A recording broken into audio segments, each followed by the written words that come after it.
तो hello everyone, welcome to this new session. और आज हम वैदिक पीरियड से रिलेटेड जितने भी पीवाईक्यूज है और एनसीईआरटी और एनआईओएस के जितने नोट्स हैं, ठीक है, उनको यहाँ पे अच्छे से कवर करेंगे, राइट। और इसमें आपका कुछ भी नहीं छूटेगा, वैदिक पीरियड से रिलेटेड जितना भी आपको जानना है। और आप देखेंगे बहुत अमेजिंग पीवाईक्यू जो कि लगातार आपके रिपीट हो रहे हैं, ठीक है, एक के बाद एक सारे आपके पीवाईक्यूज ये रिपीट हो रहे हैं। तो इसके अलावा आई डोंट थिंक कि अगेन इस एक सेशन के अलावा आपको वैदिक पीरियड पे कुछ भी और करने की ज़रूरत है, ठीक है। तो शुरू करते हैं, ठीक है। इनमें कुछ क्वेश्चन ऐसे हैं जो कि पीवाईक्यू से लिए गए हैं, कुछ क्वेश्चन ऐसे हैं जो मैंने खुद बनाए हैं। वो इसलिए ताकि आपको अच्छे से याद हो सके, या फिर राइट क्योंकि ऐसे बोरिंग हो जाता है बहुत सेशन। अगर मैं सीधा ये आपको बताऊं कि वैदिक पीरियड में ये ऐसे ऐसे था, तो नहीं, मज़ा नहीं आएगा, ठीक है। मज़ा कैसे आता है भाई? सवाल जवाब से मज़ा आता है ना। वो आईआईटी वाला बाबा है ना, सवाल जवाब वही है ना, नॉन डुअलिटी कैसे वो बात करता है सवालों से बात करता है, ठीक है। एक बार अगर जा कर के आप देखिएगा, this is how you make the things interesting. और जीवन भी ऐसे ही चलता है, सवाल होने चाहिए भाई, तभी आप जवाब खोजेंगे। तो मैंने पैटर्न यही किया हुआ है इसमें सेट कि पहले आप जो है क्वेश्चन को देखेंगे, आंसर अपने मन में सोचेंगे, ठीक है। कुछ एक ऐसे क्वेश्चन थे जो पीवाईक्यू से रिलेटेड है, ठीक है, और कुछ एक ऐसे क्वेश्चन है जो मैंने खुद आपके लिए बनाए हुए हैं।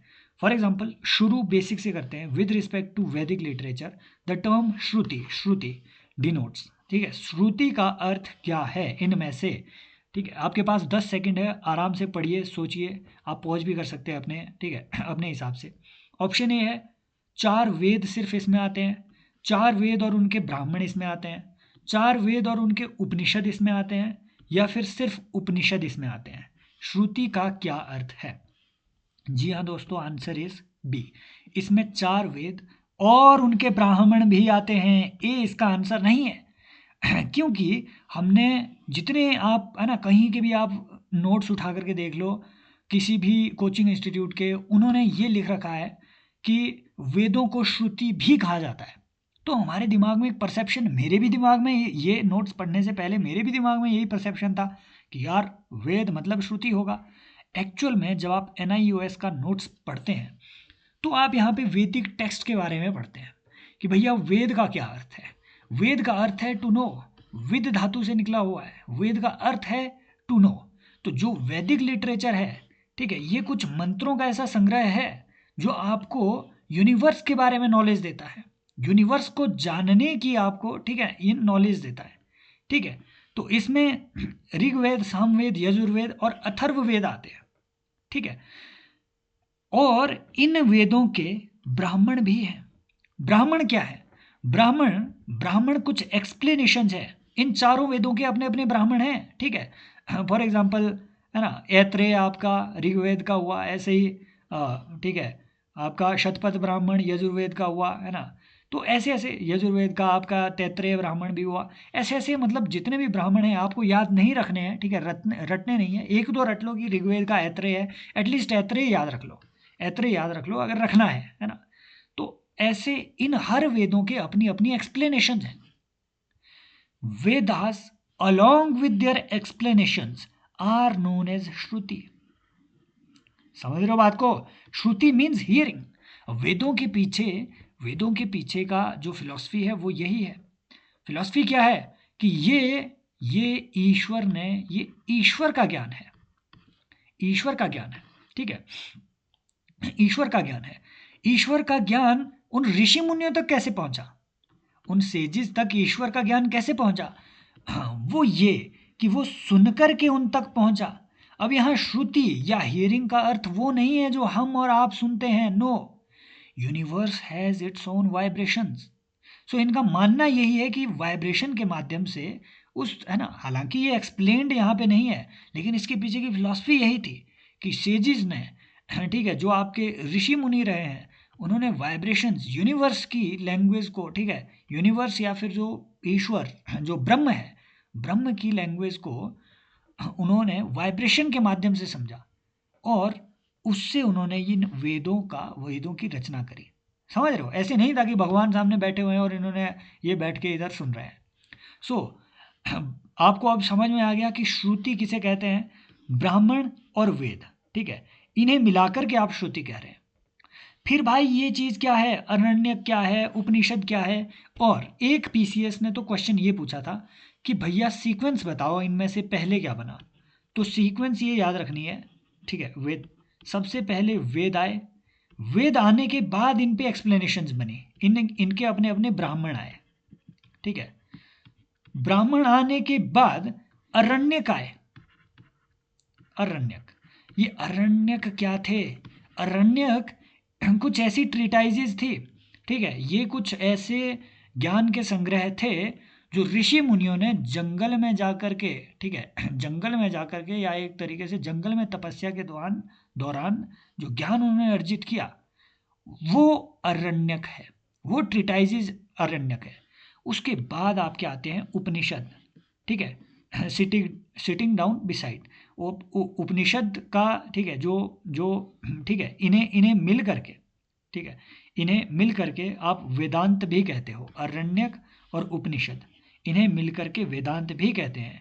They are known as end of Veda, कि यहाँ पर आकर के आपके वेद कंप्लीट होते हैं। ऋग्वेद है ना, सामवेद, यजुर्वेद, अथर्ववेद, इन पे कुछ एक्सप्लेनेशंस की जरूरत पड़ी तो ब्राह्मण बने, है ना। अब इन ब्राह्मण और वेदों की नॉलेज के बेसिस पर अरण्यक लिखे गए, समझ रहे हो। लेकिन ये सब चीज़ें आत्मा के ज्ञान को, ठीक है, आत्मा और ब्रह्म के ज्ञान को उतने अच्छे तरीके से एक्सप्लेन नहीं कर पाई। तो जो आपका लेटर वैदिक पीरियड है उसमें आपका उपनिषद भी लिखे गए, 108 उपनिषद लिखे गए। और अब जाकर के माना गया कि अब वेदों का अंत है, ठीक है, इसीलिए इन्हें वेदांत कहते हैं, समझ रहे हो। तो ये बात ध्यान में रखनी है, यहाँ से अच्छी इंफॉर्मेशन हमने ली। अब देखो एक और चीज़ यहाँ से, ठीक है, फिर आपको मालूम होगा कि कैसे इसी से इन्होंने पीवाईक्यू पूछे हुए हैं। एक और चीज़ है, आपको ये क्वेश्चन यहाँ पे पढ़ना है कि द टर्म वेद त्रयी, वेद त्रयी जो है ये टर्म नॉर्मली वैदिक पीरियड के रिस्पेक्ट में मेंशन की जाती है। ये क्या है, वेद त्रयी क्या है? These are three types of Brahmins mentioned in Yajurveda to do different sacrifices. These are three Vedas which include Rigved, Samved and Yajurved. A king of three villages या फिर a group of people belonging to three lower varnas. Pause कीजिए, answer सोचिए। जी हाँ, answer है भैया 3 वेदों को।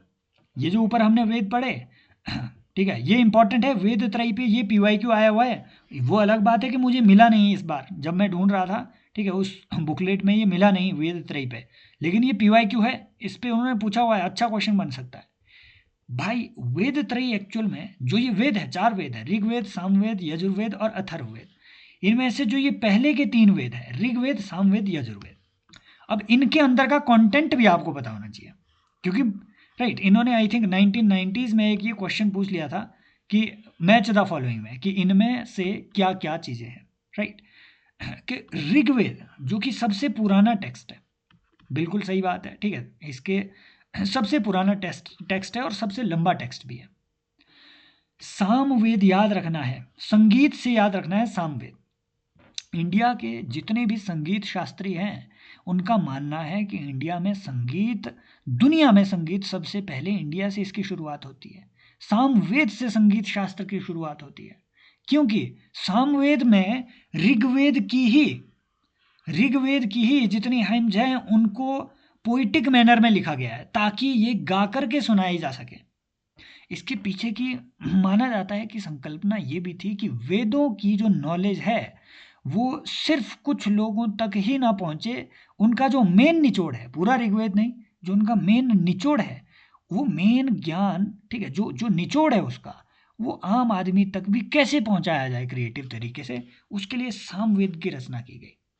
फिर आता है आपका यजुर्वेद। इस यजुर्वेद में यहाँ वाय से याद रखना है यज्ञ, कि इसमें यज्ञ वगैरह इन सब चीज़ों की विधियाँ बताई गई है। यजुर्वेद यज्ञ, समझ रहे हो। साम से संगीत, एस से संगीत, वाय से यजुर्वेद। भाई ये जो अथर्ववेद है ना, ये बड़ा प्रचंड चीज़ है। आगे हम जानेंगे कि कौन से वेद में क्या चीज़ें। आई थिंक इससे रिलेटेड भी मैंने अलग से आगे स्लाइड डाली हुई है। यस, तो इसमें लिखा हुआ है, सब चीज़ें लिखी हुई है। तो अभी के लिए ठीक है, यहाँ पे अथर्ववेद को अभी ये है ना, छोटे शब्दों में ये जानो कि इसमें भूत पिशाच निकट नहीं आवे वाली बात की गई है, समझ रहे हो। तो ये अब जितने भी वैदिक स्कॉलर्स हैं, इनका क्या मानना है कि जो वैदिक सभ्यता, जो वैदिक संस्कृति का कोर है, वो सिर्फ इन 3 वेदों में है। ये जो अथर्ववेद है इसका, क्योंकि बहुत सारे वैदिक स्कॉलर्स का तब भी यही मानना था कि भैया ये जो अथर्ववेद है इसमें कुछ ऐसी चीज़ों की बात की गई है, जैसे भूत प्रेतों को दूर करने की बात की गई है, जो कि मूल रूप से वैदिक संस्कृति का हिस्सा थे ही नहीं। तो कुछ लोग इन्हें कोर मानते हैं, इसीलिए इन्हें वेद त्रयी कहा जाता है। समझ रहे हो? तो ये बात आपको ध्यान में रखनी है। अब देखो, अब सीधी बात, which one of the following Vedas contain the account of magical charms and spells? Rigveda, Yajurveda, Atharva. ये यूपीएससी का पीवाईक्यू है, ऐसे ही पूछेगा वो। ऋग्वेद, यजुर्वेद, अथर्ववेद, सामवेद। बता दिया ना अथर्ववेद। आगे बढ़ो, ठीक है। Who among the following was Brahmavadini who composed some hymns of Vedas? ये बहुत बहुत अच्छा क्वेश्चन है, ठीक है। ये इसका एग्जाम्पल आप अपने एस्से में भी यूज़ कर सकते हैं, वुमेन एम्पावरमेंट में, सोसाइटी में आप इसका यूज़ कर सकते हैं किसी तरीके से, मान लो अगर करने की आए कभी, राइट, ज़रूरत पड़े। तो ये बहुत ही अच्छा क्वेश्चन है, यहाँ से अच्छी चीज़ें हम कुछ देखेंगे भी कि ब्रह्मवादिनी, ठीक है, who among the following was a Brahmavadini who composed some hymns of Veda? Lopamudra, Gargi, Lilavati या फिर सावित्री, ठीक है। वेदों की हाइम्स की बात कर रही है, तो जी बिल्कुल ये लोपमुद्रा है, जिन्होंने ऋग्वेद की, है ना, ऋग्वेद के इवन 3 मंत्र इनके लिए डेडिकेटेड है, लोपमुद्रा के लिए। लोप याद रखना। और ये अकेली नहीं है, ऋग्वेद में या फिर वैदिक लिटरेचर में बहुत सारी महिलाओं का योगदान रहा है। फॉर एग्जाम्पल लोपमुद्रा, घोष, अपाला, ठीक है, अपाला मिश्रा, अपाला, समझ रहे हो, अपाला, तो अपाला, घोषा, ठीक है, लोपमुद्रा। तो ये कुछ ऐसी महिलाएं रही हैं जिन्होंने वेदों के संकलन में अपना योगदान दिया है। ये बात सही है। अब ये गार्गी कौन है, इनको हम जानेंगे, क्योंकि बहुत सारे लोगों ने गार्गी सोचा होगा, लेकिन गार्गी का लेना देना तो उपनिषद से है ना, वेदों से इनका लेना देना नहीं है, वैदिक लिटरेचर से इनका लेना देना, वेदों, समझ रहे हो, हाइम्स ऑफ वेदों की बात की गई है यहाँ। क्वेश्चन को अच्छे से पढ़ना जरूरी है, ये कंफ्यूज करने के लिए डाला।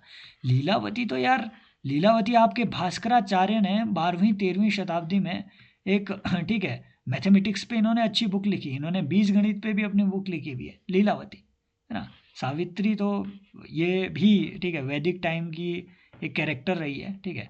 तो लोपमुद्रा, राइट।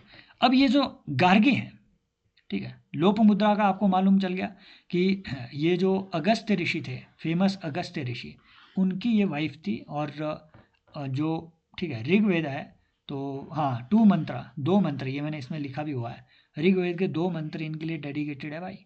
ऐसे ही घोष और अपाला थे।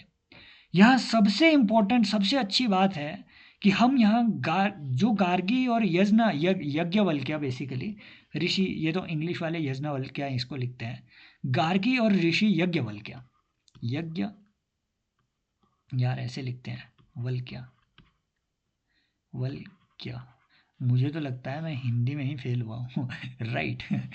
तो जो गार्गी और यज्ञवल्क्य है, ठीक है, यज्ञवल्क्य, उनके बीच की डिबेट आपने लगभग हर दूसरे तीसरे एस्से में टॉपरों की पढ़ी होगी। हर कोई इसका रेफरेंस देता है, हर कहीं इंटरव्यू में कोई भी बोल देता है कि वुमेन एम्पावरमेंट इंडिया से शुरू हुआ। एग्जाम्पल क्या, गार्गी और यज्ञवल्क्य। एक्चुअल में ये डिबेट क्या थी, मुझे इस पर एक बहुत अच्छा आर्टिकल मिला, ठीक है, आई थिंक ये द प्रिंट में मुझे आर्टिकल मिला, मैं पढ़ा और मज़ा आ गया। आप ये पूरी कहानी सुनिएगा। ये जो डिबेट दी गई है, ये बृहद अरण्यक उपनिषद में दी गई है। सबसे पहली बात, ये यूपीएससी का पीवाईक्यू है, तो इसको हल्के में मत लेना आप। यहाँ जो भी मैं आपको बता रहा हूँ उसे हल्के में नहीं लेना है आपने। ये बृहद अरण्यक उपनिषद की डिबेट है ना, यहाँ पे ये दी गई है, मेंशन किया गया। तो मेंशन क्या किया जाता है कि जो जनक के, ठीक है, जो राजा जनक थे, ठीक है, जानकी जिनकी पुत्री मानी जाती है, माँ सीता पुत्री मानी जाती है, तो माना जाता है राजा जनक ने एक बार एक कोर्ट बुलाया और सारे पंडित वहाँ के, ठीक है, वहाँ के जो सारे पंडित थे उनको, आसपास के पंडितों को बुलाया और बोला कि तुम डिबेट करो, है ना, जो डिबेट में जीतेगा उसको मैं सहस्त्र गायें भेंट करूंगा। यहाँ से क्या पता चलता है कि गायों का उस वक्त बहुत इंपॉर्टेंस था ऋग्वैदिक काल में, है ना। उनको संपत्ति का या दान का एक प्रमुख वो माना जाता था वैदिक काल में। तो जनक ने सारे पंडितों को, मुख्य पंडितों को बुलाया, और एक तरफ यज्ञवल्क्य थे, यजनावल्क्य या यज्ञवल्क्य, जो कि खुद को क्लेम करते थे कि मैं सर्वज्ञानी हूं, सर्वश्रेष्ठ ज्ञानी। फिर ऐसा हुआ कि जो जो कोर्ट में बैठे हुए बाकी सारे जितने 7 महापंडित थे, उनमें सिर्फ एक महिला थी, वो थी गार्गी। 7 महापंडित चुप बैठे रहे। गार्गी ने, ठीक है, गार्गी ने यज्ञवल्क्य से पूछा कि आप मुझे बताइए। बोले क्या? कि जैसे वाटर में, जैसे पानी में धरती, ठीक है, एकदम, ठीक है, विचरण करती है, कुछ इस तरीके से उन्होंने वो अपनी वो दी, है ना। अब ये भी देखो कितना विजडम है कि पानी में धरती हिल रही है, कुछ इस तरीके की बात हुई है। हालांकि शास्त्रों के अनुसार वो सारी चीज़ें हैं कि एक ठीक है, एक बड़ा सागर है जिसमें, ठीक है, धरती रहती है, और है ना, उसी सागर की परिकल्पना में विष्णु को और शेषनाग को उसी के अंदर, है ना, आपने देखा भी होगा, माना जाता है कि उस महासागर में आपके विष्णु और शेषनाग वगैरह भी रहते हैं। तो शेषनाग ने धरती को धरा है। तो कुछ इस तरीके का स्ट्रक्चर इमेजिन किया गया है, कुछ इस तरीके का स्ट्रक्चर इमेजिन किया गया है। तो सवाल यही था कि अगर अगर पानी में धरती इधर उधर चल रही है, तो बताओ पानी कहाँ चल रहा है? बोले हवा में। बोले हवा कहाँ चल रही है? बोले हाँ, ठीक है। इस तरीके से आगे आगे वो अपने जवाब देते रहे कि ये इसमें चल रहा है, इसमें चल रहा है। अंत में वो थोड़े थक गए, यज्ञवल्क्य थक गए, है ना। दूसरी बात फिर, है ना, फिर वो वो डिबेट उन्होंने आगे बढ़ाई, और गार्गी ने फिर और चैलेंज किया कि यज्ञवल्क्य, मैं आपको चैलेंज करती हूँ। और ये सारे ऋषियों को, उन्होंने 7 ऋषियों को बोला कि आप बैठे रहो, और अगर इन्होंने मेरे इस सवाल का जवाब दे दिया, राइट, कि अगर इन्होंने मेरे इस सवाल का जवाब दे दिया, तो फिर आप सारे लोग उसके बाद शांत हो जाएंगे और ये डिबेट में जीत जाएंगे। तो इस तरीके से इतने डोमिनेटिंग पोजीशन में गार्गी को वहाँ पे इमेजिन किया गया, उस पूरे, ठीक है, इस उपनिषद में, बृहदारण्यक उपनिषद में गार्गी को, बृहद अरण्यक उपनिषद में गार्गी को इतनी डोमिनेटिंग सिचुएशन में इमेजिन किया गया है। आप ये समझो, वो सिर्फ एक एक फॉरेस्ट की डिबेट नहीं थी, ये एक राजमहल में ये सब चीज़ें हो रही है। तो सवाल वही था कि यज्ञवल्क्य का फाइनल आंसर क्या था, कि everything was woven upon imperishable, अक्षर जो कभी ना मिट सके, हर चीज उसमें वोवन की गई है। बेसिकली वो ये जानना चाहती थी कि जो सब स्ट्रेटम है यूनिवर्स का वो क्या है, किस चीज पे यूनिवर्स बन रहा है, बना हुआ है। तो आजकल की भी जो, है ना, जो एक्सप्लेनेशन है यूनिवर्स की, कि भैया यूनिवर्स का जो एक तरीके से जो थ्रेड है, ठीक है, जो यूनिवर्स का अम, जिसे हम कहते हैं कि राइट, जो टाइम स्पेस का फैब्रिक है, वो क्या है? वो एनर्जी है, ठीक है। ये अक्षर है जो कभी नहीं पेरिशेबल होगा, उस पे हर चीज वोवन है। It is imperishable, and he explained it is neither the coarse nor fine, neither short nor long, ठीक है। इट इज द कमांड, है ना, as its command the sun and the moon stand apart, as do the earth and sky. This is imperishable. Gargi, which sees but can't be seen. वो जो देखता है but वो देखा नहीं जा सकता, वो जो सुनता है पर वो सुना नहीं जा सकता। Which things but can't be thought of, जो सोचता है लेकिन उसके बारे में सोचा नहीं जा सकता। जो परसीव करता है लेकिन परसीव उसके बारे में नहीं किया जा सकता। Besides this imperishable there is no one that sees, no one that hears, no one that thinks, and no one that perceives. On this very imperishable Gargi, space is woven back and forth.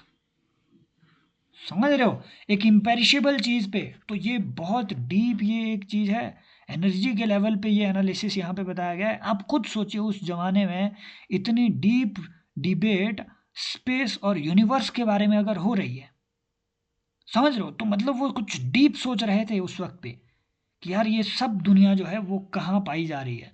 इसलिए ये debate इतनी महत्वपूर्ण है। हमने, ठीक है, मुझे ये चीज़ इंटरेस्टिंग लगी, इसलिए मुझे लगा कि हाँ, इस पर थोड़ा क्लैरिटी लाया जाए कि एक्चुअल में ये डिबेट थी क्या, गार्गी और यज्ञवल्क्य की। बृहद अरण्यक उपनिषद। ठीक है, मैंने तो कई टॉपरों का देखा हुआ है कि उन्होंने इसको एक फॉरेस्ट डिबेट के तौर पे लिखा हुआ है कि एक फॉरेस्ट में गार्गी और यज्ञवल्क्य है वो डिबेट कर रहे हैं। एक्चुअल में फॉरेस्ट डिबेट नहीं थी ये तो कोर्ट में हो रही है और जनक के कोर्ट में हो रही है, समझ रहे हो। तो भाई अगर ऐसे ही आपको, अगर मैं ये वीडियो यूट्यूब पे डाल रहा हूँ तो civilspot.in है भाई नाम, ठीक है। आप द यूपीएससी हब चैनल में है यूट्यूब चैनल और ये मेरा ही प्लेटफॉर्म है civilspot.in। आप लॉगिन कर सकते हैं, मेरे बारे में अगर जानना हो तो यहाँ लॉगिन करके एक बार जान लेना, उसी के बाद कोर्स में एनरोल कर देना, ठीक है। एंड प्रीलिम्स का पंचनामा ये कोर्स है भाई, आप ज्वाइन कर सकते हैं इस कोर्स में। साइंस एंड टेक भी मेरा अगर पढ़ाना अच्छा लगता है भाई, I trust me you will never regret joining any of these two courses, right? If you want discount, yes, I think the code is old10, तो 10% डिस्काउंट अभी अवेलेबल है, आप इस कोड को अप्लाई कर सकते हैं, राइट। उसके बाद कोड कब एग्जॉस्ट हो जाए मुझे नहीं मालूम, तो आप एनरोल कर सकते हैं। और इसका फ़ायदा ये है ना, जैसे मैंने यहाँ स्क्रीनशॉट डाल रखा है, अगर आपको इंडियन इकोनॉमी रिवाइज करनी है, कहीं दूसरी जगह नहीं जाना, सारे PYQ और उसकी इसी तरीके से लिंकेज, ये तो हम यहाँ अभी ठीक है हिस्ट्री का देख रहे हैं इसलिए स्टैटिक नेचर का है, लेकिन जैसे इकोनॉमी के भाई ये 6-7 सेशन मैंने अभी किए हुए हैं और आएंगे 15-20 और सेशन इकोनॉमी पे ही आएंगे PYQ के थ्रू। तो ना सिर्फ उसमें PYQ डिस्कस हो रहे हैं, लेटेस्ट जो चीज़ें हो रही है ना, आपकी PT पूटी वहाँ से जो सब कुछ बढ़िया बढ़िया मिल रहा है, ये सब रिवीजन ओरिएंटेड सेशन है, 1-1 घंटे के सेशन है। आप इवन 2x 2.3x है ना, जैसे भी आपको करना है 2.5x में वहाँ देख सकते हैं, और ये रिवीजन ओरिएंटेड मॉड्यूल है। You can join this course, trust me, ये आपकी प्रीलिम्स की पूरी कड़ी में हो सकता है कि सबसे महत्वपूर्ण इन्वेस्टमेंट साबित हो। अब आते हैं वापस वैदिक एज में, ठीक है, कि भाई वेदों के अंदर क्या है। जैसे हमने देख लिया ऋग्वेद जो है 10 मंडलों में डिवाइडेड है, याद रखने की उतनी ज़रूरत नहीं है, ठीक है। सामवेद जो है, ठीक है, सामवेद मैंने ऑलरेडी बोला कि इसमें मोस्टली जितने भी वर्सेज हैं, जितने मंत्र हैं वो ऋग्वेद से लिए गए हैं, लेकिन वो म्यूजिकल फॉर्म, पोइटिक फॉर्म में लिखे गए हैं। तो earliest poetic creation of the world वो सामवेद मानी जाती है, earliest musical creation of the world. अगर आपसे वो ये भी पूछे कि लिटरेरी वैल्यू इन 4 वेदों की सबसे कम कहाँ पे है, ठीक है, किसकी है, तो I was reading a article, तो उसमें ठीक है ये जो सामवेद है इसकी अपनी ओरिजिनल लिटरेरी वैल्यू बहुत कम है, क्योंकि 70% जितनी इसकी हाइम्स हैं, जितनी वर्सेज हैं, वो वेद से ली गई, ऋग्वेद से ली गई है, समझ रहे हो।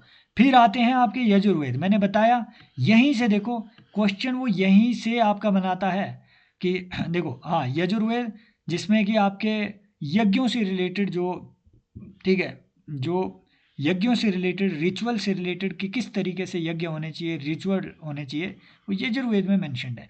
क्वेश्चन यहीं से आ रहा है। अथर्ववेद में हमने ऊपर देखा है ना कि भैया मैजिक स्पेल्स और चार्म्स कहाँ पे लिखी गई है। क्वेश्चन क्या था, क्वेश्चन सेम था, मैजिकल चार्म्स एंड स्पेल्स। कोई भी तरीके का यूपीएससी भाई, हमें लगता है कि वो बहुत सोच समझ के क्वेश्चन बना रहा है, एक्चुअल में जब आप रिसोर्स ट्रैकिंग करते हैं ना, ये NIUS के नोट्स हैं, रिसोर्स जब आप ट्रैकिंग करते हैं वर्ड टू वर्ड वो कॉपी पेस्ट करके दे रहा है आपको question, word to word question paper है ना, क्वेश्चन आपको कॉपी पेस्ट करके दे रहा है, और PYQ डायरेक्टली रिपीट हो रहा है। यही चीज़ आप थोड़ा आगे आगे हम चलेंगे ना तो आपको मालूम होगा कि यार कैसे ये चीज़ें तो रिपीट ही हो रही है, हर चीज़ ही रिपीट हो रही है, समझ रहे हो। दूसरी बात, जब हम वैदिक स्टडीज़ को बहुत अच्छे से, वैदिक लिटरेचर को स्टडी करते हैं, तो हमें पता चलता है ये जो वैदिक टेक्स्ट है भाई ये 2 स्टेजेस में है। अगर आपको ये बोले कि भैया जो ऋग्वैदिक पीरियड है या फिर जो लेटर वैदिक पीरियड है, लेटर वैदिक पीरियड, ऑल 3 मतलब ऋग्वेद के अलावा ऑल 3 वेदास वर फॉर्म्ड और रिटन ओनली इन लेटर वैदिक पीरियड। अगर वो स्टेटमेंट दे दे, याद रखना वो स्टेटमेंट सही होगी, क्योंकि जो वैदिक अर्ली वैदिक पीरियड है, जिसे माना जाता है कि आपके 1500 BC से सिर्फ 1000 BC तक आपका चलता है, जो ये अर्ली वैदिक पीरियड है ना, इसे अर्ली वैदिक कहे ही इसलिए रहे हैं क्योंकि इस टाइम सिर्फ ऋग्वेद की रचना हुई थी। इन 500 सालों में ऋग्वेद की ही रचना हुई, जो बाकी 3 वेद है जो अरण्यक है और जो उपनिषद है और जो ब्राह्मण है, वो बाकी सब चीजें लेटर वैदिक एरा में हुई है। समझ रहे हो, वो लेटर वैदिक फेज में हुई है। क्लियर, ये बात ध्यान में रखनी है। अगली अगली फिर जो लाइन ऑफ क्वेश्चन है वो आपके आते हैं कि भैया आर्यों के माइग्रेशन की थीसिस पे काफ़ी क्वेश्चन आते हैं, है ना। आर्यों के माइग्रेशन की थीसिस पे काफ़ी क्वेश्चन आते हैं कि भैया ये कहाँ से आए, कैसे आए, और इनके इवन आर्य शब्द का मीनिंग क्या है। तो देखो, बहुत सारे लोग क्या मानते हैं, पहले पहले के जो ऑथर थे वो आर्यंस को एक रेस कंसिडर करते थे कि आर्य क्या है कि ये एक रेस है। अब इसी आइडिया को बहुत एक्सप्लॉइट भी किया, हिटलर ने काफ़ी एक्सप्लॉइट किया इस चीज़ को, ठीक है। उसका जो स्वस्तिक सिंबल वगैरह, उसने किस चीज़ का यूज़ देखो किस चीज़ में वहाँ कर दिया, समझ रहे हो। तो ऐसा भी होता है। तो आर्यन जो है रेस के तौर पे पहले कंसिडर होते थे, बट नहीं, अब नहीं। नाउ अब इसे एक, है ना, इसकी जो बेस्ट डिस्क्रिप्शन है वो एक ऐसी लिंग्विस्टिक ग्रुप से है जो कि इंडो यूरोपियन लैंग्वेज बोलती थी, है ना। और इंडो ग्रुप, जो यूरोपियन लैंग्वेज का ग्रुप है, ये सारी लैंग्वेजेस माना जाता है कि संस्कृत से इनका उदय होता है। तो आप ये मान सकते हैं कि आर्य वो लोग थे जिनकी लैंग्वेज का संबंध किसी तरीके से संस्कृत से रहा हो, है ना। और लोग अभी भी जो रिसर्चर है, हालांकि इस पे अब बहुत आर्यन, माइग्रेशन ऑफ आर्यंस की थीसिस पे, है ना, काफ़ी चीज़ें अभी उभर के सामने आ रही है। और बहुत सारे इंडिया के ऐसे, ठीक है, जन भी है, ऐसे लोग हैं, ऐसे स्कॉलर्स हैं, राइटिस्ट स्कॉलर खास तौर पे, जिनका मानना है कि आर्य इंडिया के ही थे, है ना। ये कहीं बाहर से नहीं आए हैं, ये सेंट्रल एशिया से नहीं आए हैं, स्टेपीज से नहीं आए हैं, ये इंडिया के ही थे, समझ रहे हो, ओरिजिनली। तो ये बात है, राइट। तो जो आपके, ठीक है, लेकिन जो वाइडली माना जाता है अभी के हिसाब से वो ये कि भैया ये स्टेपीज से आए हुए हैं, ठीक है, सेंट्रल एशिया से, ये स्टेपीज के एरिया से आए हुए हैं, है ना। रशिया, साउथ ऑफ रशिया और जो सेंट्रल एशिया है वहाँ से ये आए हुए हैं। और एंड्रोनोवो कल्चर से ये संबंध पहले रखते थे। मे भी हो सकता है यहाँ से सवाल पूछ ले या ना भी पूछे, राइट। तो इस पे क्वेश्चन बन सकता है। और सेंट्रल एशिया से आए हैं ये तो माना जाता है, राइट। एक इसके इसका एक एक आपको अगर प्रमाण जानना भी है, ठीक है, तो आपने ये बोघास गई, ठीक है, गई, बोघास कई या फिर बोघास गई भी इसे कहते हैं। तो ये देखो एक ऐसी जगह है जो कि टर्की में मिली है, टर्की में मिली है, तुर्की में मिली है, बोघास गई। इस पे यूपीएससी ने पीवाईक्यू पूछे हैं, यहाँ मैं वो ऐड करना भूल गया इस पे, बोघास गई। अब ये जो जगह है तुर्की में, यहाँ से क्वेश्चन बन सकता है, समझ रहे हो। ये जो तुर्की में जगह है, यहाँ पे हमें एक इंस्क्रिप्शन मिली है कहीं पे लिखी हुई, ठीक है, पत्थर पे लिखी हुई।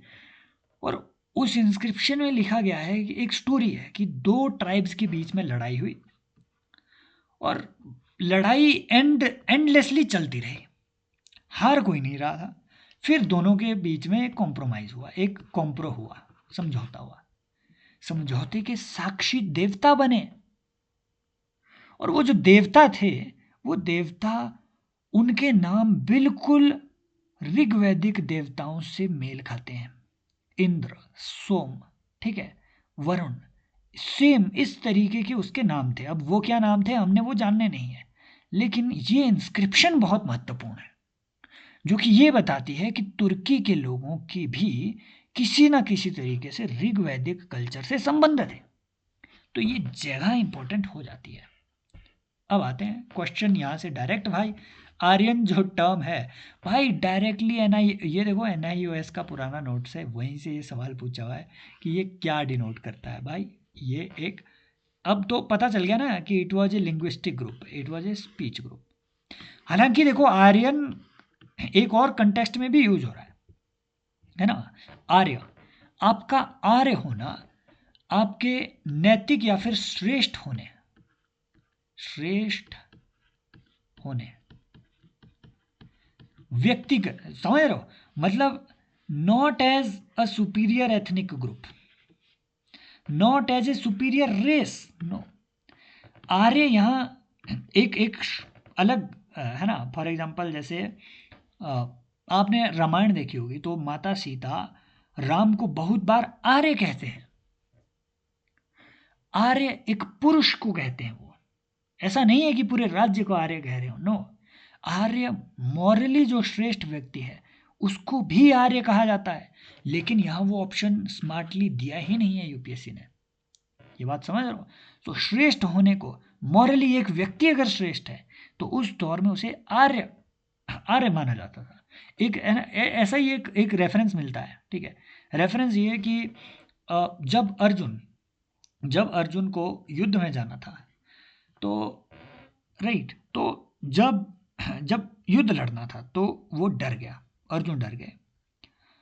ऐसे में कृष्ण ने उसे कहा कि अर्जुन तुम कैसी अनार्यों जैसी बात कर रहे हो, समझ रहे हो कि तुम श्रेष्ठ नहीं हो क्या, तुम है ना इमोरल बातें कर रहे हो, अनार्यों जैसी कैसी बातें कर रहे हो। तो यहां से हमें पता चलता है कि आर्य शब्द का अर्थ एक श्रेष्ठता से भी लिया जाता है ना, मॉरल सुपीरियरिटी से भी लिया जाता है। लेकिन मोस्टली आर्य जब एक ग्रुप के तौर पे आपसे पूछा जाए तो एक स्पीच ग्रुप है, इंडिविजुअल के तौर पे पूछा जाए तो श्रेष्ठ व्यक्ति भी है, समझ रहे हो? तो ये क्लियर हो गया।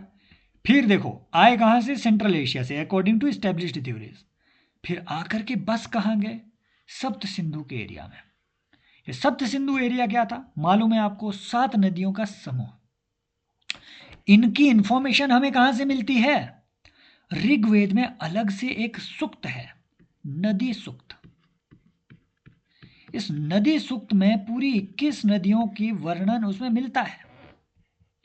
यूपीएससी ने देखो सवाल यहां तक के पूछे हुए हैं कि कौन सी नदी को कितनी बार लिखा गया है ना, सप्त सिंधु का एरिया। अब एक बात यहां से आपने ध्यान में रखनी है, देखो ये तो आपको रटनी ही पड़ेगी, एटलीस्ट एक तो ये रट लेना, पुरुषनी रावी। इस पे बहुत क्वेश्चन आए हुए हैं, क्यों हम अभी देखेंगे। जो फेमस बैटल ऑफ 10 किंग्स है वो इसी के पास हुई थी, पुरुषनी रावी, पुरुषनी रावी, पुरुषनी रावी, समझ रहे हो? ये तो याद रख ही लेना।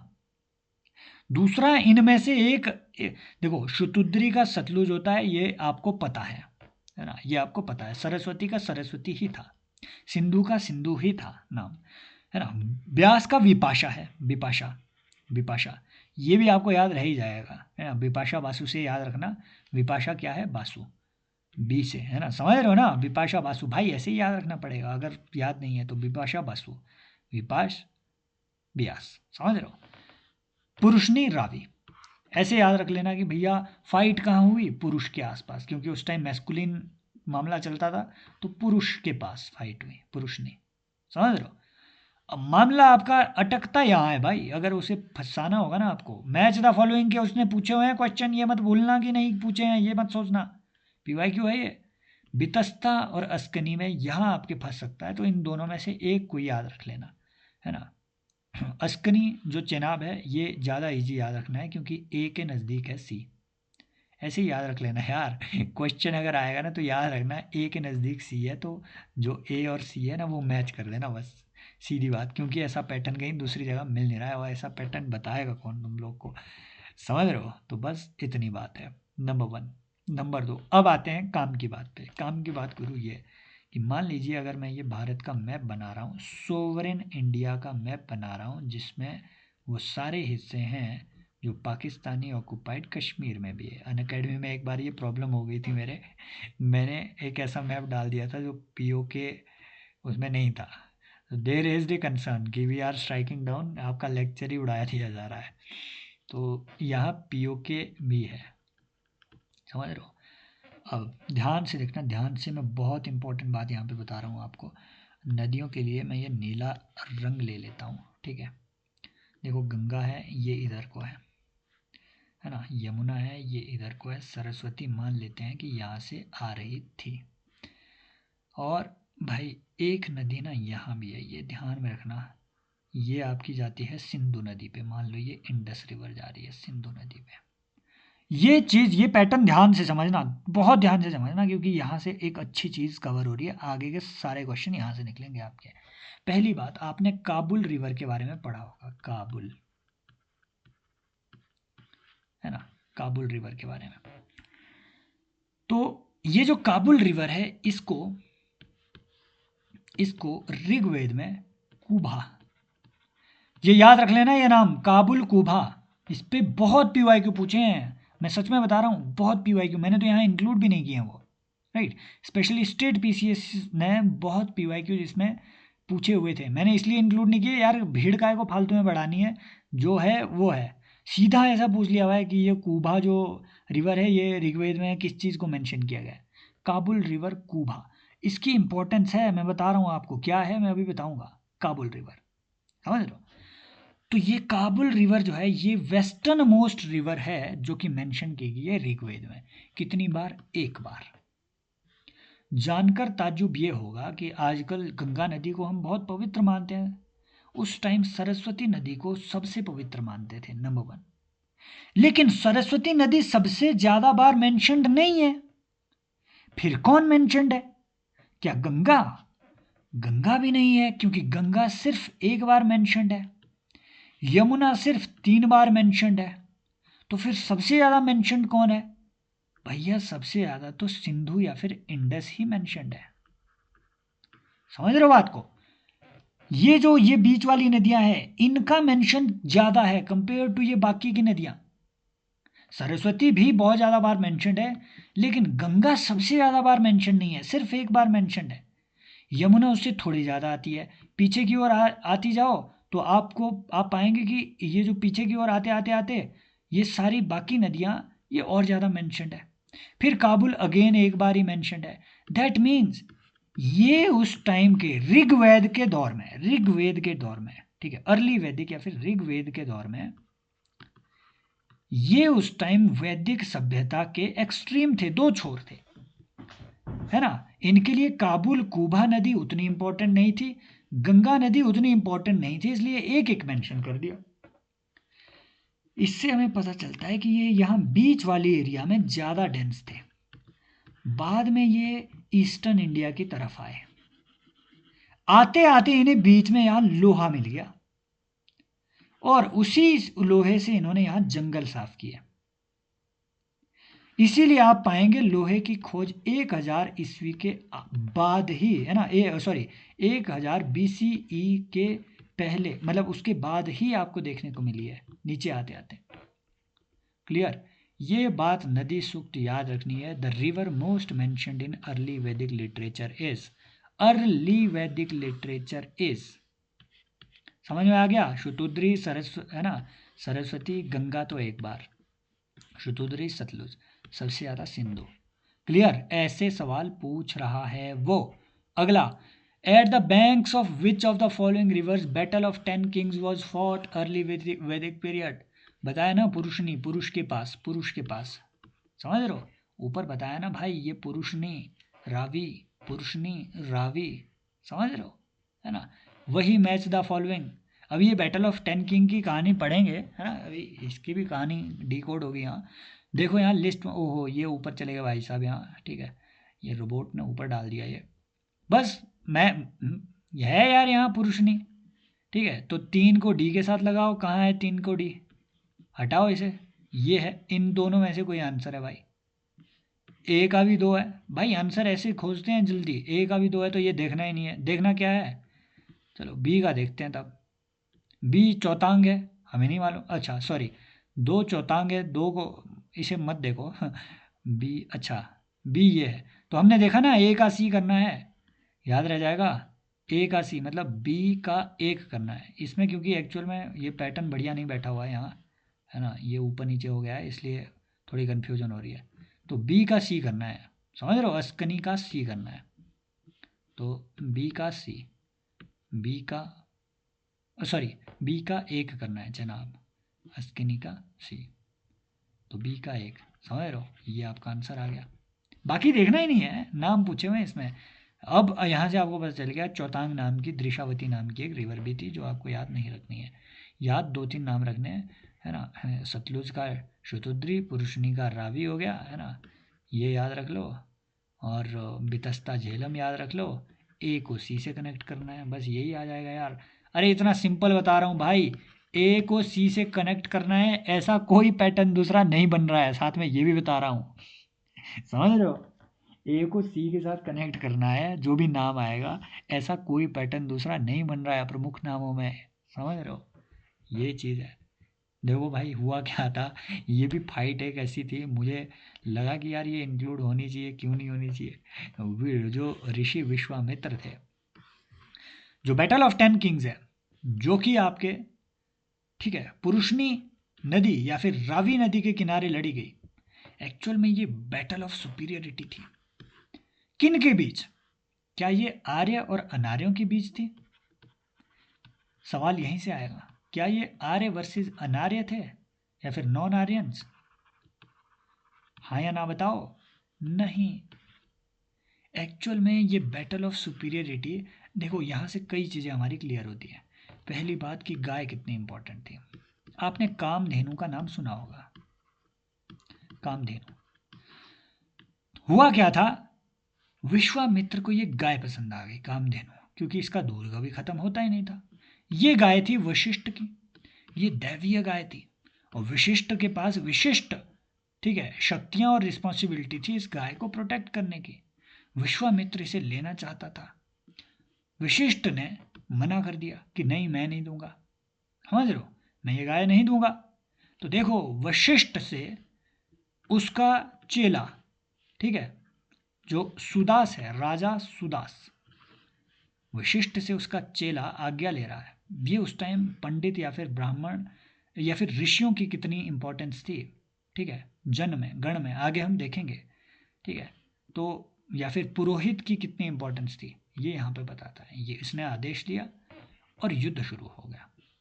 विश्वामित्र ने इकट्ठा किए 10 राजा।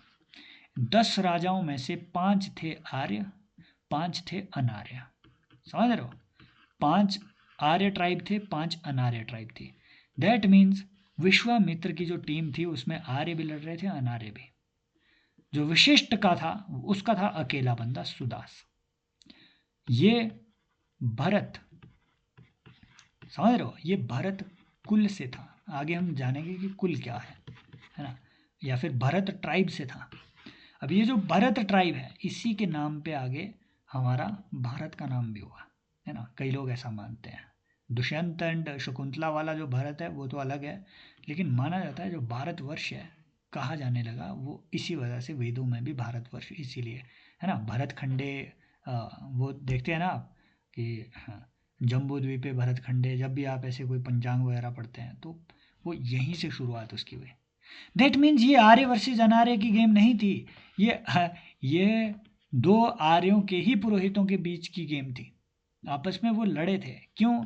कामधेनु के पीछे। हुआ क्या, सुदास ने, या फिर आप कहें कि विशिष्ट ने विश्वामित्र को हरा भी दिया। फिर विश्वामित्र ने सहस्त्र सा, हालांकि विश्वामित्र के पास शिव के दिए हुए शस्त्र थे, बावजूद इसके वशिष्ठ क्योंकि नैतिकता के पक्ष में था तो वो जीत गया। ये भी दिखाता है कि आर्य होने का उस वक्त मतलब शक्तिशाली होना नहीं बल्कि नैतिक होना था। समझ रहे हो आप बात को? दीज आर, अब आप समझे कि उस लेवल की जो अंडरस्टैंडिंग थी इन स्टोरीज में, उस लेवल की अंडरस्टैंडिंग को दिखाया गया। फिर ये हार गया इसने, है ना, विश्वामित्र ने तपस्या की, अपने फौजी फूजियों को मरा करके अपने बढ़िया तपस्या की, है ना, इससे सॉरी भी बोला यार विशिष्ट ने सॉरी दे भी दिया। क्यों? क्योंकि वो नैतिक था, वो आर्य था। आगे बढ़ो। अर्ली वैदिक जो भाई इकोनॉमी थी, अर्ली वैदिक मतलब ऋग्वेद के टाइम की, 1000 BCE की बात कर रहे हैं हम, समझ रहे हो। वो जो इकोनॉमी थी वो पेस्टोरलिस्ट थी। कहाँ से पता चलता है? यहाँ से। गाय का इतना महत्व है, कहीं इसमें बात हुई कि हाँ मुझे इसका ये खेत पसंद आया? नहीं, खेत की बात नहीं हुई। ऋग्वेद में खेत की बात होते हुए आप नहीं देखेंगे, लेटर वैदिक टाइम में हुआ है वो, है ना। जमीन की बात होते हुए नहीं देखेंगे, किसकी? गाय की बात होते हुए देखेंगे। पेस्टोरलिस्ट थे ये, है ना, ये कैटल रियरिंग ज़्यादा करते थे अर्ली वैदिक टाइम में, है ना। गाय का बहुत महत्वपूर्ण था, गाय का बहुत महत्व था, यहाँ तक कि उससे सृष्टि की उत्पत्ति हुई मानी जाती है। गाय एक इकोनॉमिक गुड थी, है ना। जो वेल्दी पर्सन था उस टाइम का, उसे गोमत कहते थे, गोमत। है ना। गाय, गांव को ग्राम कहते थे, ग्राम, जहां गाय रहती हो ग्राम, समझ रहे हो, गाय पे। इवन बेटी को दुहित्री कहते थे, जो गाय को दूहे, दुहित्री बेटी को कहते थे, डॉटर को। ये बहुत इंपॉर्टेंट है। दुहित्री अगर पूछे तो ठीक है, गोमत पूछ ले तो ठीक है कि गोमत का क्या मतलब था, टर्म वो पूछती हैं। ये जो गवेषणा है या फिर गवेशा, अगर वो पूछे कि ये गवेशा, गवेशा क्या या फिर किस चीज़ से रिलेटेड है, तो इसका, है ना, ये ऋग्वेद में बहुत बार जिक्र है। गवेषणा का मतलब था बैटल, इसका दूसरा मतलब था सर्च फॉर काउस, कि नई गाय ढूंढो। क्यों? क्योंकि रिच होना है इनको, उसके लिए आपको लड़ना पड़ेगा एग्जिस्टिंग गायों के मालिकों से। इसलिए इसके लिए इस तलाश में बैटल हो जाती थी, युद्ध हो जाता था, उस युद्ध को भी गवेषणा कहा गया। गाय इतनी इंपॉर्टेंट थी। तो ये याद रखना है, गवेषणा, गोमत, है ना, दुहृति। इस पे सवाल वो बना सकता है। भाई आपने देखा ना ऊपर जितने क्वेश्चन बन रहे हैं, इन्हीं नोट से, इसी जगह से बन रहे हैं कि यहाँ से ये था, ये था, समझ रहे हो, है ना। तो ये सवाल ऐसे ही पूछ रहे हैं, यहीं से पूछ रहे हैं, इन्हीं हाईलाइटेड पोर्शन से। मैंने पूरी बुक नहीं लाई है आपके लिए, जो इंपॉर्टेंट है वही यहाँ पे आपको मिलेगा इस नोट्स में।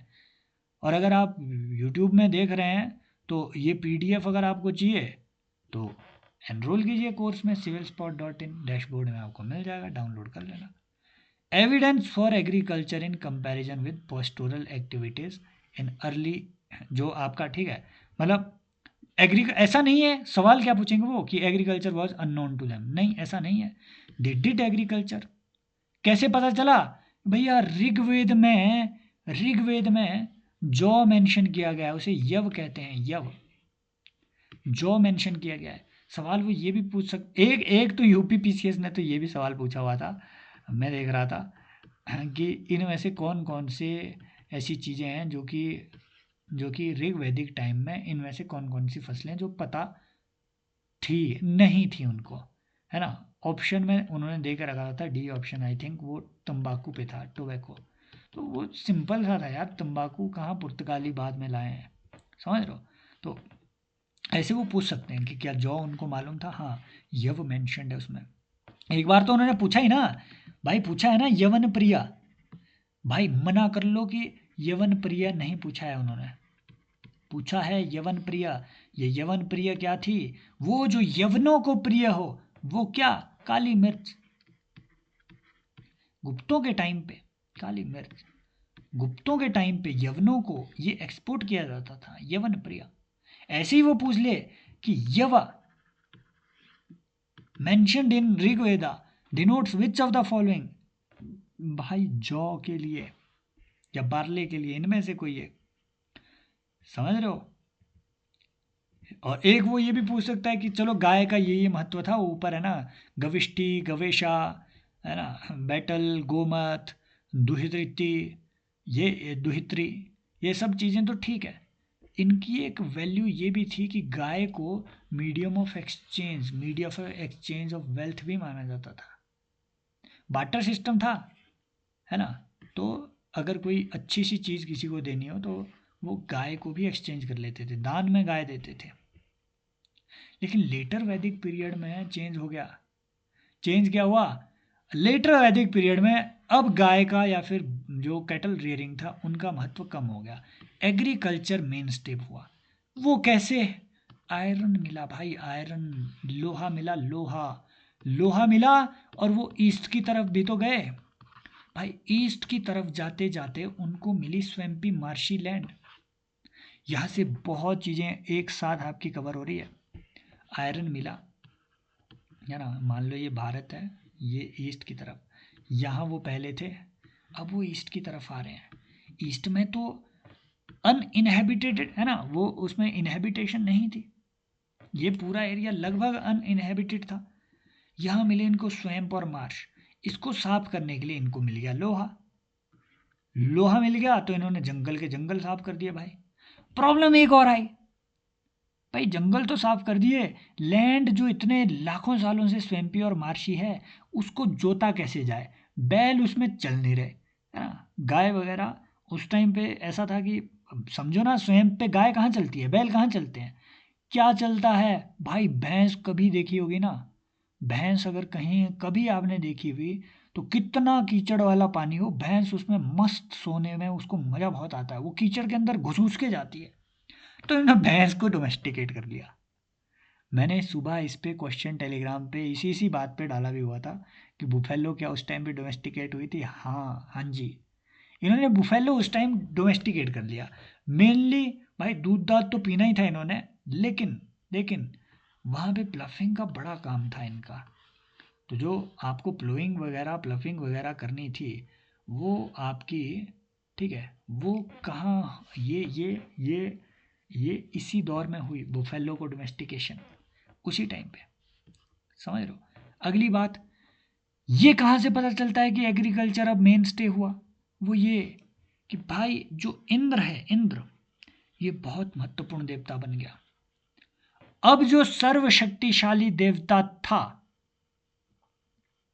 ठीक है, वो यार इट इज नॉट सोमदेव, मैं नाम कैसे बोल रहा हूं यार, वो वरुण नहीं रहा। इंद्र सबसे शक्तिशाली देवताओं, देवराज इंद्र बनने की कड़ी यहां से शुरू हो जाती है, इसी दौर से। और इंद्र का जो शस्त्र था नॉर्मली वज्र, लेकिन इंद्र आप जब देखोगे है ना, महाभारत रामायण भी जब आप देखोगे, आप पाएंगे कि इंद्र का जो जो एक शस्त्र है वो वो हल भी है, बलराम का है ही। इंद्र हल लेकर के घूमता है अपने कंधे पे, समझ रहे हो ना बात को, वो उसका एक एक औजार है, हल। इससे पता चलता है भाई कि देवताओं को भी अब हल के साथ एसोसिएट किया गया। दान दक्षिणा में अब ये सब चीज़ें जाने लगी, राइस हो गया, पल्सिस हो गया, लेंटिल हो गया, मिलेट हो गया, शुगर केन। यहाँ से ये सवाल भी है एक पीवाई क्यों, क्या इनको शुगर का मालूम था भाई, है ना। बहुत लोग वो मना कर गए कि यार शुगर ना, उस टाइम शुगर वुगर कहाँ होता होगा। शुगर केन ऋग्वेद तक में मेंशन्ड है, शुगर, समझ रहे हो, शर्करा ये ऋग्वेद में भी मेंशन्ड है। ये बात ध्यान में रखनी है, मिष्ठान भारत के जितने भी है ना। और एक और बात, क्या इनको तिल का पता था भाई, सवाल ऐसे पूछ लेते हैं वो, जाकर देख लेना इंडस वैली सिविलाइजेशन पे ऐसे ही सवाल पूछे थे, क्या इनको पता था क्या नहीं पता था। तिल का पता है, आप आज भी देखेंगे कि तिल का जो तेल होगा उसका यूज़ रिचुअल्स के लिए होता है। उस टाइम भी तिल ये उगाते ही इसलिए थे ताकि रिचुअल्स में उसके तेल का यूज़ हो जाए, तेल निकालो रिचुअल में डालो, ये उस टाइम भी होता था, समझ रहे हो। तो आओ अब सवाल एड्रेस करो कि some of the following changes were observed after the end of early Vedic period. Choose the incorrect statement with respect to those changes. Buffalo had been domesticated for agricultural purposes because animal was extremely useful in ploughing the swampy land. Aryans later migrated to northern and eastern parts of India. Iron got introduced and Vedic people did not know about copper and bronze. क्या वैदिक लोगों को, देखो वैदिक लोगों को iron का ज्ञान था, सही बात है, कौन से, लेटर वैदिक। अगर वो पूछे कि क्या अर्ली वैदिक पीरियड में लोगों को आयरन का ज्ञान था, नो। समझ रहे हो, ये बात ध्यान में रखनी है। दूसरा, क्या वैदिक पीरियड को आयरन के अलावा किसी और मेटल का ज्ञान था, हाँ, कॉपर ब्रॉन्ज इनका उनको ज्ञान था, समझ रहे हो, सुवर्ण सोना, है ना, इसका उनको ज्ञान था, है ना। तो ये बातें आपको ध्यान में रखनी है। चांदी, ऐसा क्वेश्चन उन्होंने पूछा हुआ है कि सबसे पहले सिल्वर सिल्वर कहाँ और कब इंट्रोड्यूस हुआ, तो इंडस वैली सिविलाइजेशन के लोग सबसे पहले इंडिया में सिल्वर जाने, सिल्वर के बारे में जाने, इनको भी सिल्वर का नॉलेज था, तो बाद में आए ना, समझ रहे हो। तो ये बातें आपको ध्यान में, लेकिन ये मेन प्रचलित थे, कॉपर ब्रॉन्ज हो गया और आयरन हो गया, ये मेन प्रचलित थे। सिल्वर और स्वर्ण ये उनके लिए उतना महत्वपूर्ण उस वक्त नहीं थे, क्योंकि ये भाई उतना नहीं करते थे यार, ऑर्नामेंटेशन ऑर्नामेंटेशन वगैरह, देवर नॉट नगरीय सभ्यता, है ना, अर्बन सिविलाइजेशन नहीं थी ये, समझ गए ना, समझ गए ना भाई। ये ऊपर बाकी सब पड़े हुए हैं इधर डाल दिए। मैं अगर पूछूं शुगर केन पता था इनको, अब आपको पता है, पता था, तिल पता था, पता है, तिल का अगर आपको नहीं पता है वो अलग बात है। तिल क्या होता है ये अगर आपको नहीं पता है वो अलग बात है, इन्हें भाई पता था। समझ रहे हो? आगे बढ़ते हैं क्योंकि ये आर्य थे। The earliest evidence of the use of iron, ये एक पीवाईक्यू है स्टेट पीसीएस का, मुझे इंपॉर्टेंट लगा इसलिए मैंने डाल दिया यहाँ, आई थिंक एमपीपीएससी या यूपीएससी का। तो सबसे पहले जो आयरन का यूज़ इंडिया में है उसके एविडेंस मिलते हैं तो भाई वो ठीक है ये अतरंजी खेड़ा से मिलते हैं, है ना। अतरंजी खेड़ा से आयरन के सबसे पहले यूज़ किए आपको जिक्र मिलता है इंडिया में, ठीक है। तो ये एक पीवाईक्यू था, हालांकि अभी क्योंकि नई एक्सकेवेशन जो हुई है तो I think this question can be disputed. इस पर मैं एक बार फिर से देखूंगा, ये मैंने ना इसमें चेक करना पड़ेगा क्योंकि ऐसा है यार कि देयर वाज दिस यूपी की साइट में, अगेन जगह का नाम भूल गया यार, वो एक फिल्म एक्टर है उसने उस पर डॉक्यूमेंट्री भी बनाई है, अ, वो फैमिली मैन में जो एक्टर है ना, अरे मैं नाम भूल गया उसका, उसने उस पर डॉक्यूमेंट्री बनाई हुई है। यूपी में एक रीसेंट डिस्कवरी हुई है वेब साइट की, रीसेंट तो नहीं है लेकिन उसमें एक डिस्कवरी ये हुई है कि they were able to find the chariot there, है ना, चैरियट। और वहाँ पे कुछ उनको वॉरियर इम्प्लीमेंट्स भी मिले हैं। तो माना जाता है कि वो Harappa valley civilization, Harappa civilization के टाइम की है वो चीज़ जो मिली हुई है, ठीक है, जो इम्प्लीमेंट्स मिले। तो यहाँ पे यही चीज़ डिस्प्यूट की जा रही है कि उस टाइम पे आर्य कहीं बाहर से आए होंगे। नो, आर्य अगर बाहर से आए तो हड़प्पा के कॉन्करेंट वो हथियार वाली सभ्यता इंडिया में रह कौन रही थी, सवाल ये आता है फिर इंडियन जो भी लोग हैं, ठीक है, जो इंडियन स्कॉलर्स हैं। तो ये एक डिस्प्यूटेड क्लेम है अगेन, है ना। मैं आपसे रिक्वेस्ट करूंगा कि please forgive me for this, है ना। मैंने ये क्योंकि यार पुराना उसका क्वेश्चन है ये किसी स्टेट पीसीएस का, तो है ना। अब आगे आते हैं, ये चीज़ मैंने आपको बता दी ऊपर यार, यूज़ ऑफ आयरन 1000 BC के आसपास हुआ, है ना। जो अयास था, अयास, तो माना जाता है कि कॉपर और ब्रॉन्ज, इनको अयास माना जाता था उस टाइम, याद रखने की ज़रूरत नहीं है, पता ये होना चाहिए कि इनको पता था कॉपर और ब्रॉन्ज। बाद में जो अयास का मीनिंग है ये मीनिंग चेंज हो गया, अयास कॉपर और ब्रॉन्ज पहले, तो यह माना जाता है कि अयास कुछ ऐसी मेटल्स को कहा जाता था जो नॉर्मल यूज़ में हो, है ना। बाद में अयास शब्द का जो लेटर वैदिक पीरियड है उसमें मीनिंग ही चेंज हो गया, ये ऋग्वैदिक टाइम में था, ये लेटर वैदिक पीरियड में श्याम या फिर कृष्ण हो गया, दैट मीन्स कि आयरन को डिनोट करता है। बाद में मतलब जो यूज़ में आ रही मेटल है उसका नाम ही चेंज हो गया, उसका मतलब ही चेंज हो गया, दैट मीन्स कि अब इनके पास आयरन की नॉलेज आ गई थी, है ना। फिर वही चीज़ कि यार जो नॉर्थ और ईस्टर्न पार्ट ऑफ इंडिया में जब ये गए वहाँ स्वैम्पी मार्शी लैंड थी, फॉरेस्ट बहुत थे, तो डेंस फॉरेस्ट को क्लियर करने में लोहे का इनका बड़ा योगदान था। ये भी एक पीवाईक्यू है, ये तो, है ना। ये आई थिंक ये एक यूपीएससी का पीवाईक्यू है इसीलिए मैंने इसे हाईलाइट यहाँ पे कर रखा हुआ है, राइट।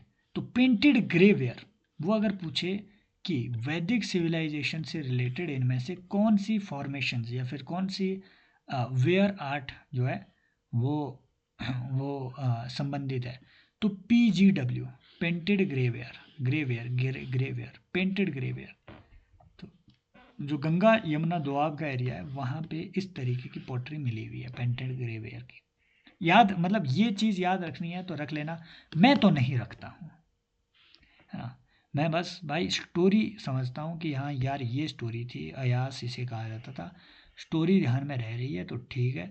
ज़्यादा चीज़ें रटनी नहीं होती है, ये मैंने आपके लिए, स्पेशली उनके लिए, those who do not want to lose anything, तो ये उनके लिए है, हालांकि मेरी भी सिचुएशन वही है।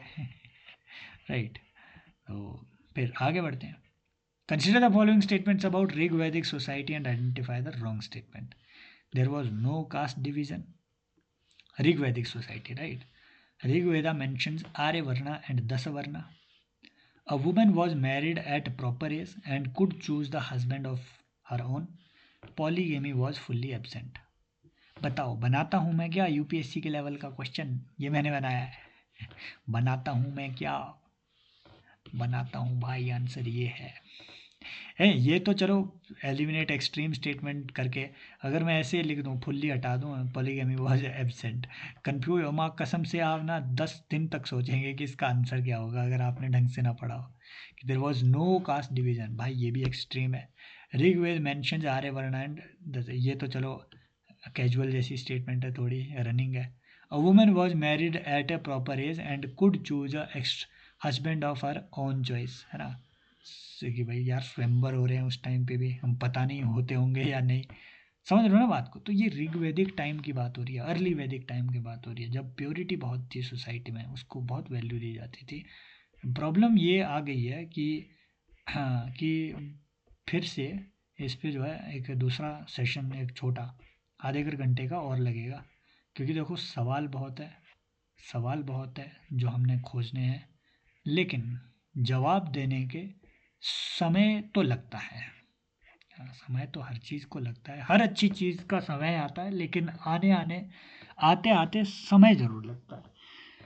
तो नेक्स्ट सेशन में मिलते हैं। अगर मैंने ये यूट्यूब में अपलोड किया तो यूट्यूब के सारे साथियों आप ज्वाइन करके देखिए ये कोर्स, कसम से ज्वाइन करके देखिए अगर आप अभी तक बने हुए हैं। एक बार देखिए, ठीक है, कंटेंट को देखिए कि यूट्यूब की भीड़ से इतर भी कुछ चीज़ें, ठीक है, बनाई जा रही है और इंटरेस्ट से बनाई जा रही है। So you can join this course here civilspot.in।